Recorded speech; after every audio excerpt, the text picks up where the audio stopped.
around 3 o'clock, it's dark. Your connecting flight. If you're taking a connecting flight, here's a tip. Don't go for Make My Trip or any other third-party website. Hello and welcome back. Today we're going to talk about your travel plans. How are you going to travel from India to Dundee? I'm going to discuss few things. Where you can book your flight from, what is the luggage limit, where you get the cab from, till where you'll get your flight. So let's discuss in detail. So first of all, as I've already told you in my earlier video, that there is no international airport in Dundee. I've told a lot of things about Dundee in that video. If you want to go and take a look at it, I'll share the link below in the description box. For now, let's discuss about the international airport. There is no international airport in Dundee. So how do you reach this place? There are a few ways. One, you take a flight to London Heathrow. From there, you can take another connecting flight to Edinburgh or Glasgow. From Edinburgh and Glasgow, you take a cab or another train to Dundee. Now let's discuss in detail how this happens.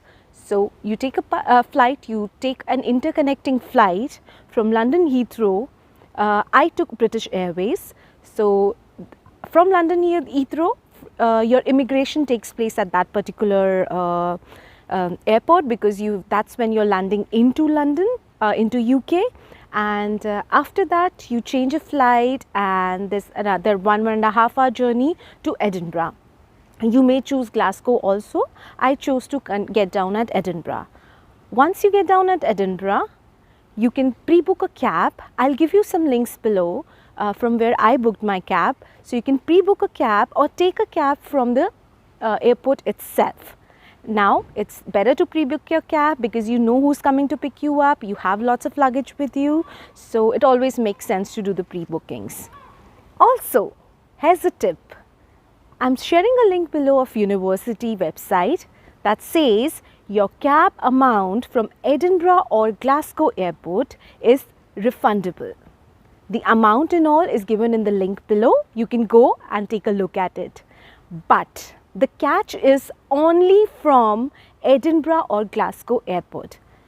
If you will travel from cab from London airport to Dundee, then this amount will not be refunded. And if you're traveling with your family, make sure all the invoices are in your name. It'll be easier for you to claim the money back. Now let's discuss about the timings. Since I was coming from India, and India is my own homeland and I was quite comfortable, I chose to take an odd hour flight from India, but land here on time. Because I was coming in December, and in December around 3 o'clock, it's dark. Yes, so it's like 3 in the afternoon, it starts to get dark.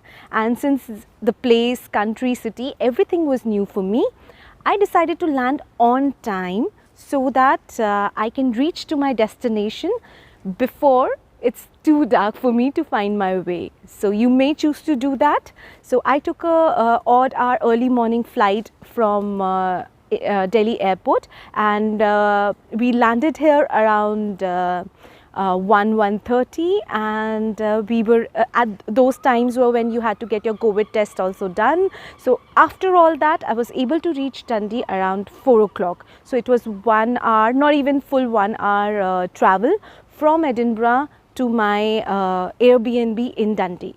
So that's one. The second thing that you need to take care of time is your connecting flight. If you're taking a connecting flight, my flight, there was a gap of around 2.5 hours in between. I would say if you're with family and if you have luggage that you're not checking in, it's a little tight. So you might want to look at a duration of 3.5 hours or 4 hours in between, so that you can easily sail through the immigration. London is a very busy airport, although there are people at the immigration who will help you out if your flight is if you have less time in between.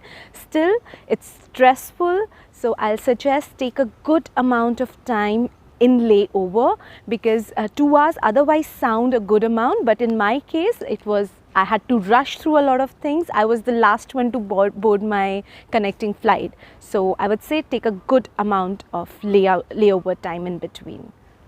So now let's talk about the flights. As I said, I took British Airways. I'll also share the link of British Airways website below. I'm not promoting that you should choose that flight only. My reason for choosing British Airways was that all the flights were giving 23 or 24 kgs of luggage. This was the only flight at that time which had two 23 kgs of luggage. That means 46 kgs in total. So that was one of the benefits. Of course, on that day, the flight was the cheapest one at around 3 a.m. in the morning. So that was another reason why I chose British Airways. Here's a tip. Don't go for Make My Trip or any other third-party websites, because just in case if the flights gets cancelled, there are a lot of flights getting cancelled these days at London Airport, Heathrow.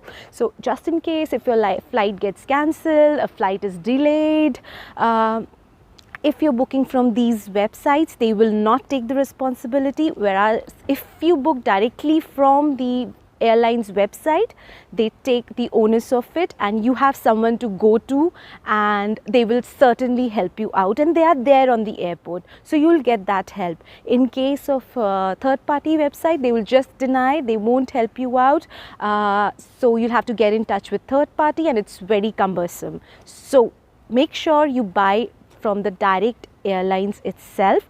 At times it is also cheaper from these third-party websites.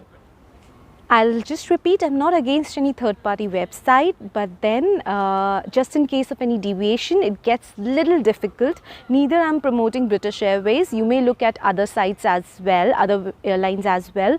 All I'm saying is it's little convenient to book directly from those websites. Also, a very important tip, look for student discounts here as well. So sometimes you get discounts in terms of your baggage, you get an extra baggage, one full extra baggage. Some airlines also give you some discounts if you are a student below a certain age. So do take a look at those things before you book your ticket. Take advantage of student discounts. As I've already told you earlier also, there are a lot of students discounts available here as well. I'm going to talk about it in coming videos. So like, subscribe so that you don't miss those videos. And for now, make sure, take a good look at all the websites and book your tickets accordingly. Now, the last thing, you can also take a train from London Airport towards Dundee. There are two different options for that. One, the train will leave you at Edinburgh, and you can change another one that comes just near the University of Dundee. That's one option. The other option is a direct train as well. We have an LNR that comes directly from London to Dundee, so you don't have to change the train as well. It's around 5 hours journey, so journey is little, I would say, a bigger duration, but if you have a lot of luggage, that might be a troublesome journey for you, because you'll have to put it in the train and then bring it out and all those stuff. In case of an interconnected flight, your luggage reaches the end airport itself. But if you have less of luggage and you're okay traveling for 5 hours in a train, this can be an option for you. You can check it out, and otherwise the trains are very convenient. Again, one thing that you should know before you opt for this option, you won't get a cab reimbursement in this case. So whatever you spend from London to Dundee is from your own pocket, so no reimbursement. Like I said, in case of Edinburgh and Glasgow, if you take a cab, you do get a reimbursement. So that's something you should consider before you plan your journey. So these are the tips for your journey from India to UK. These tips are relevant if you're coming from any other country. Since my experience was from India, so I have linked it that ways. But these are tips that are relevant for every other country you're coming from. Take care, plan your journey accordingly. I plan to see you here when you come. I might meet you at Welcome Week. That's a surprise I'm holding on to. If something gets confirmed, I'll let you know. See you soon. Like, subscribe, press the bell icon so that you know when the next video is out. Bye bye for now.